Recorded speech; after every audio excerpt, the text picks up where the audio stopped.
Ciao gente, oggi voglio parlarvi di come gestire un avversario più alto di voi. Mi vedete outdoor perché sono andato a fare una pescatina, lo sapete, a me piace pescare, però ho voluto ricavare una decina di minuti, 20 minuti per parlare di questo argomento. Come gestire un avversario più alto di voi, un avversario impegnativo perché l'altezza dà distanze diverse, sfalsa le misure e quindi ci sono alcune tattiche, alcune strategie che è bene tenere a mente quando si ha intenzione di affrontare un avversario più alto. Io non sono altissimo, sono alto 1,70 m, quindi nella mia carriera, tra virgolette, agonistica mi è capitato spesso di affrontare avversari più alti e quindi vi posso trasmettere la mia esperienza. Spero che siate felici di ascoltarla. Cosa importante da dire prima di continuare a guardare il video? Ragazzi, domani alla stessa ora di uscita di questo video ne uscirà un altro, quindi se ancora non l'hai fatto attiva la campanella e iscriviti al canale, oppure iscriviti al canale e attiva la campanella. Altra roba fondamentale, raga, a fine mese, il 28 a mezzanotte, inserirò nuovi materiali in Tecniche dei Campioni. Tecniche dei Campioni è un videocorso che potete trovare linkato qua sopra. Perché vi dico questo? Perché con l'inserimento di nuovi materiali il prezzo del videocorso aumenterà. Quindi potete acquistarlo da adesso fino a fine mese ancora a prezzo scontato. Ok, ci sono 3 fasce di prezzi, andate a vederle nel link in descrizione oppure qua sopra e vi consiglio di prenderlo perché se lo prendete adesso lo pagate a prezzo scontato, ma poi avrete anche tutti gli aggiornamenti, qualsiasi aggiornamento inserirò in Tecniche dei Campioni. Basta, che dire d'altro? Sigla! Allora, prima strategia interessante e intelligente da utilizzare quando abbiamo un avversario alto. Sembra scontato dirlo, ma bisogna tenere sulle mani, specie nella situazione in cui si va a togliere la distanza. Perché è fondamentale da dire questa cosa? Perché molte volte quando si toglie la distanza uno tira giù le mani magari per recuperare un attimo misura, spazio e per sciogliersi un secondo. Ecco, con un avversario più alto di te questa è una cosa molto pericolosa, perché se sei abituato a affrontare ragazzi e avversari della tua altezza, la misura è sfalsata. Quindi può essere che tu togli la distanza, credi di essere fuori dal range di tiro del tuo avversario, ma questo ti spara un high kick e tu te lo pigli in faccia senza neanche capire il perché. Perché te lo dico io, perché non sei uscito abbastanza e avevi giù le mani. Se hai sulle mani, la prima volta te ne accorgi perché non ti mette giù, la seconda volta togli più distanza. Quindi prima strategia, raga, quando togliete la distanza con un avversario alto, specie sulle prime battute, tenete sulle mani, non andate a sciogliere le spalle, non è il momento adeguato quello. Seconda strategia che può essere intelligente utilizzare con un avversario alto è quella di lavorare sul suo primo colpo. Che cosa vuol dire? Vuol dire che un avversario alto,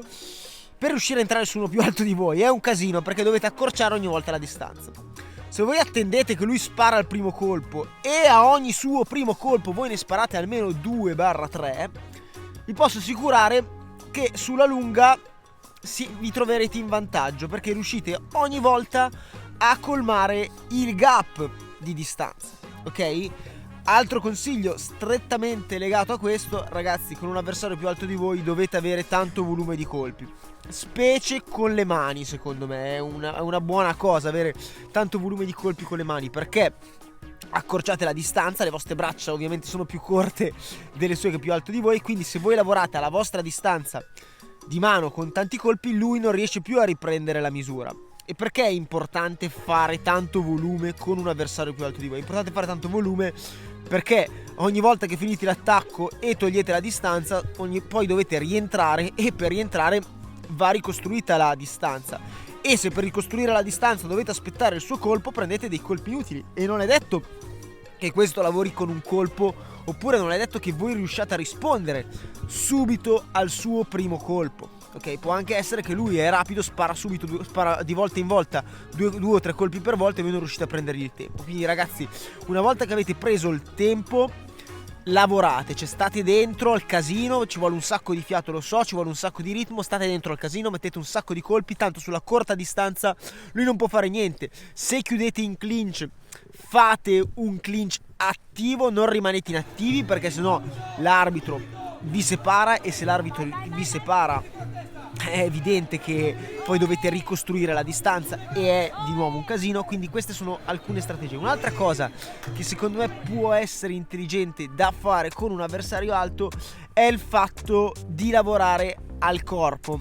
Perché dico questa cosa? Perché molti si focalizzano sull'idea del vabbè, gli vado a prendere la faccia, perché i colpi in faccia condizionano di più che quelli al corpo. Raga, è vero, cioè i colpi in faccia danno oggettivamente più fastidio. Anche se un colpo è più forte sulle gambe, il colpo in faccia darà più fastidio, cioè è poco da fare. Però questo non è necessariamente un mantra. Raga, se avete un avversario più alto, voi volete andare per forza sempre a cercargli la faccia, probabilmente fate fatica a arrivarci, andate a sfalsare le misure per arrivare a portare dei colpi che poi non sono neanche efficaci. Al corpo davanti a voi, quindi cercate anche di portare i pugni al corpo, li soffre. Guardate ad esempio, mi viene in mente, non so se avete visto l'ultimo match di Non-Go contro Alaverdi, che era Ramazov Alaverdi. Non-Go, quel match lì, ragazzi, io vi consiglio di studiarlo, perché è un vero e proprio esempio di come ci si bisognerebbe comportare con un avversario più alto. Non-Go è bravissimo a gestire la distanza, aspetta che lui parta per mettere i colpi, quando è dentro fa tanto volume. Ogni volta che sono in clinch Non-Go utilizza un clinch attivo. Quando è sulla stretta distanza lavora al corpo. Infatti se guardate il colpo che mette KO alla Verdi è proprio un gancio al corpo del, non so di dov'è, del russo mi sembra.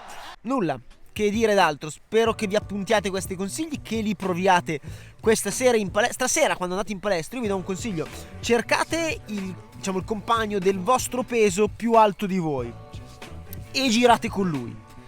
Mettete in pratica queste tattiche, quindi provate a aspettare il suo primo colpo e lavorare sul suo primo colpo, provate a mettere più volume, lavorate con un clinch attivo, picchiate al corpo, provate queste tattiche, provate queste strategie. Poi domani mi scrivete nei commenti di questo video com'è andata. Ovvio, io faccio una premessa, ragazzi, non è detto che voi domani le provate e queste funzionano, perché molte volte provi una cosa nuova, proprio perché è nuova non sei pratico nell'utilizzo di strategie nuove, ci vuole un pochino di pratica. Quindi non ti preoccupare se domani le provi non ti entrano subito, tu insisti nei giorni a venire con queste strategie, provaci e riprovaci finché non riesci a masticarle, le alleni al sacco, le alleni ai pau con il tuo trainer, le provi a vuoto e poi ti metti a provarle coi compagni. Ok, le provi 2-3 volte, vedrai che dopo la terza, quarta volta che le fai iniziano a entrare, inizi a vedere le situazioni. Nel momento in cui vedi le situazioni le cose funzionano. Quindi ragazzi, provatele, scrivetemi nei commenti. Ricordatevi, ragazzi, tecniche dei campioni a fine mese aumenta di prezzo, quindi acquistatelo adesso e lo prendete a prezzo scontato, e ogni nuovo upgrade, ogni nuovo materiale che sarà inserito voi ce l'avrete già e l'avrete preso scontato. Io spero che questo video vi sia piaciuto, penso di aver fatto un po' di parole, aver detto un po' di cose interessanti.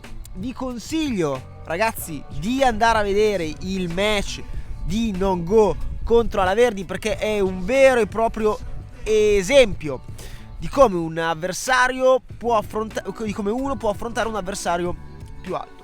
Spero niente che sia tutto chiaro, e ora vado a finire la mia pescata. Se prendo qualcosa ve lo metto qua di seguito nel video, ma non so, non mi sembra una giornata molto propensa. A domani!